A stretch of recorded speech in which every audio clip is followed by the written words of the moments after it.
story about a story, but I'm not going to tell that story tonight. I'm going to tell the story about the story. Now, in my hand's a cowtail switch, and I tell a story about a cowtail switch. And the essence of that story is as long as, well, no, I said I'm not going to tell that story. But let me tell you the story about the cowtail switch. You see, I had a cowtail switch, and I was out one evening doing what storytellers do, telling stories. And somewhere between my story and telling, my cowtail switch disappeared.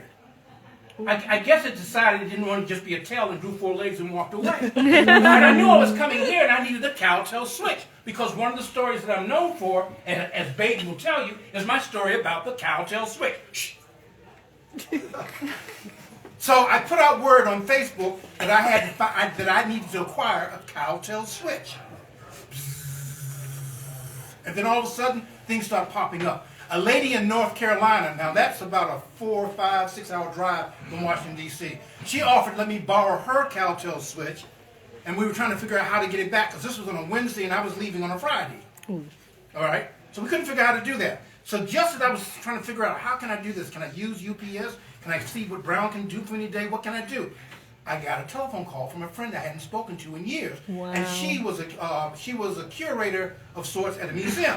And she had a cowtail switch. And that's the switch you see in my hand right now. And she said, you can borrow this because it needs to go to Africa and bring back stories that I know you're going to tell. Oh. I said, okay. So and she lived around the corner, kind of, sort of. So I went to visit her, and it was supposed to be a quick visit. I got there at 3 o'clock. I didn't leave until 7.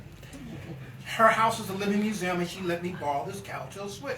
Well, no sooner I hung up the phone with first saying that I could borrow her cowtail switch, a friend of mine called and said, I'm returning from Nigeria, and I'll be there on Tuesday. And I have a cowtail switch. It's a gift. So I have a cowtail switch that is a museum piece, and I have a cowtail switch that is a gift. And I was offered a cowtail switch from North Carolina. That's like a 6 hour drive from Washington, D.C. The United States is huge. It's huge. Sometimes I wonder, why? It's huge. So, cowtail switch, the cowtail switch had switched its way away from me, and a cowtail switch that was going to be on loan to me, but this is a tale about the cowtail switch. Now, do I have time to tell a short version of the cowtail switch? Yes, you do. Well, yeah, because I just need to interrupt here because I think we. I didn't slow down, did I? No, you're marvelous. You always seem a bit intimidated by me because I'm so bossy. That's true. But the thing is, there will be something else happening here later. We're supposed to finish at 9, which is in 10 minutes. Are you happy for Banasi to finish off the evening? Yes. Thank you. By the way, you were magnificent. Oh, thank you. May you never lose your curiosity and always cross bridges. And always cross bridges. So, but before you start, and you don't beat people with tell the people the truth. Which of these two did you get from Amazon? Come on. The one I gave you. You didn't bring it. Right. So that's the museum piece. So you have to, yes. But I'm going to use this piece. This is a tale of the cowtail switch. And this story was originally told a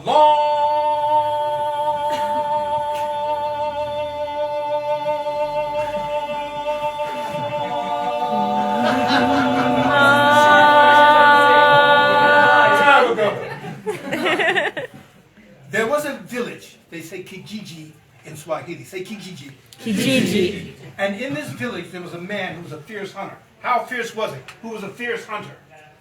How fierce was he? How fierce was he? A fierce hunter. How fierce was he? He was so fierce when animals saw it was him, they just dropped dead. If he wanted antelope, he would go out, the antelope see him, drop dead.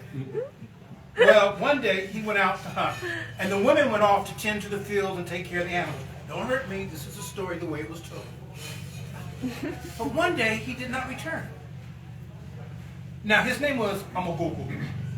And Amagogo had lots of children, he had lots of sons.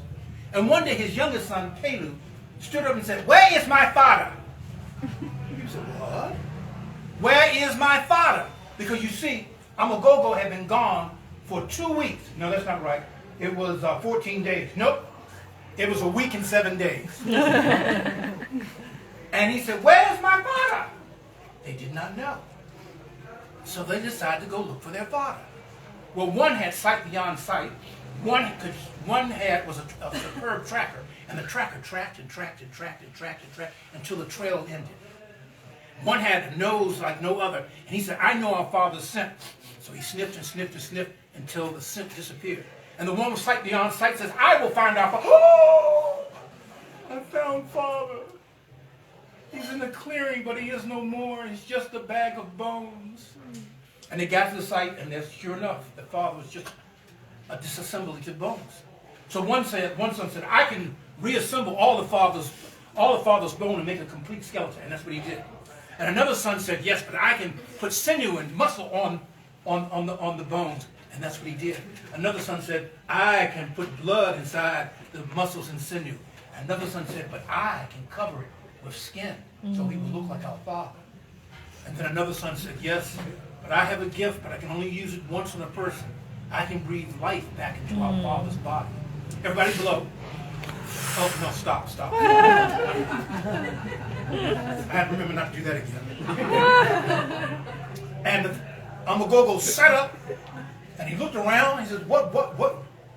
Why am I in the middle of the forest? And why are you looking at me like you've seen a ghost? And why? He said, Father, you were dead. You had disappeared 14 days ago.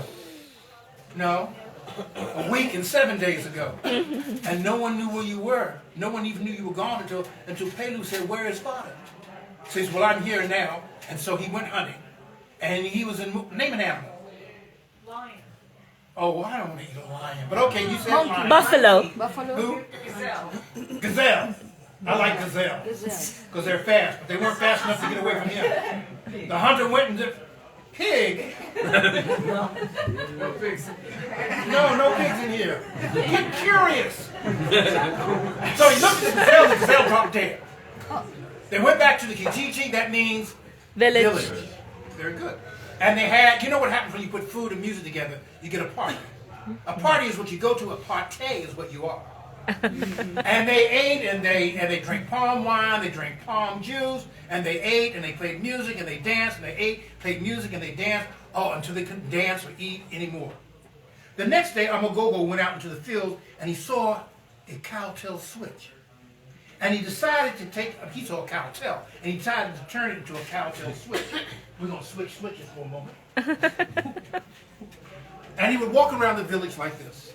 Now, some people say the cowtail switch is used to ward off flies. Some say it's used to correct errant children. But he used it as a sign of authority. Whenever he wanted to speak, he would hold up the cowtail switch. Everybody wanted the cowtail switch. They offered him money. They offered him cowrie shells. They offered him goats. They offered him sheep. One offered him new wives, 3 more wives, but his wife was slain at. He said, no, the cowtail switch is not for sale. When I join the ancestors, the cowtail switch will go to one of my sons. And the sons started fighting over it. I brought father back to life. Yes, but I found the body. Yes, but I put the bones together. Yes, but and they kept arguing. And the father said, no, they will go to none of you. When I join the ancestors, my cowtail switch will go to Puli. Go to Puli? He didn't even come with us to find you. Yes, but until he said, where is my father, you had forgotten about me.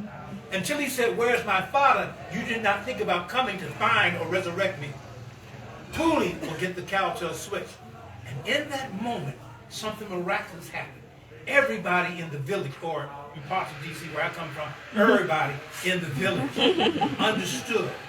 You see, as long as we tell the stories of the people who are dear to us, both living and departed, as long as we share the adventures of people that we respect, as long as we share history and other stories, a person can never truly die. And that is the story of the cow. Hey.